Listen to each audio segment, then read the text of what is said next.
everyone. My name is Alec Kaluza, and this is my video presentation on Lab 1 for Physics 2212.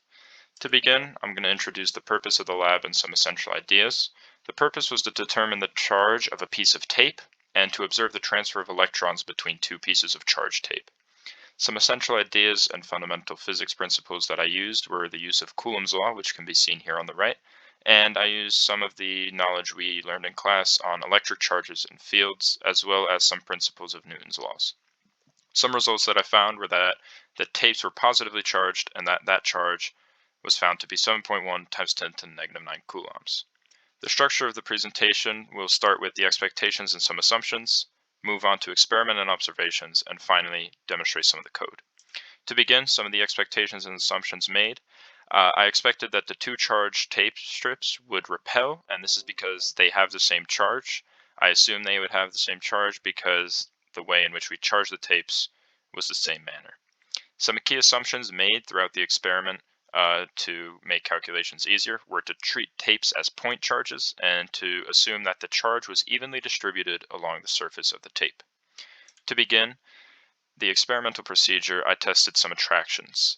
To create the charged tape strips, I created a base tape, which I stuck to a table surface, then stuck another piece of tape on top of the base tape and ripped it off to create some charged tape. The charged tape was attracted to my hand and was also attracted to a neutral object, in which case I used a notebook. As expected, the two charged tapes did repel each other, and the tapes were attracted to a plastic pen. This allowed us to conclude that the tapes were positively charged because the pen was made negatively charged by rubbing it against my hair.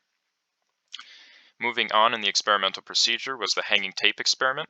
I hung one piece of tape across two objects and held the other one below, slowly moving it up until the top piece repelled from the bottom one. Some measurements I got from this experiment were that the length of the top tape was 20.6 centimeters, and that the distance at which the bottom tape repelled the top tape was 1.5 centimeters. I will discuss some more measurements and calculations in the code. Some questions to answer here are, if electrons had positive charge and protons had negative charge, what would change about the observation and the tapes? The truth here is that nothing would really change about the observations and the tapes. It would simply mean that my positively charged tapes would both be negatively charged, they would still repel each other, and the calculations would still be the same. It's important to handle the charged tapes as little as possible because there are charged particles on the surface of the tape, and the more contact other items make with these charged tapes, the more transfer of electrons there is, and you want to keep those charged particles on there as long as possible to get some good results. Here's the link to my code. For anyone watching, feel free to pause the video, copy this URL, and take a look. The first part of my code was calculating the charge.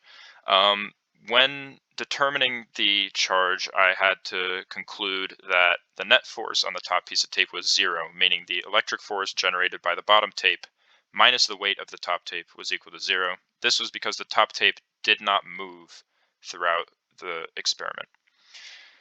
Measuring the mass of the tape, I got 2.06 times 10 to the negative 4 kilograms, and the weight came out to be 2.019 times 10 to the negative 3 newtons, which, as I just said, is also the value for the electric force.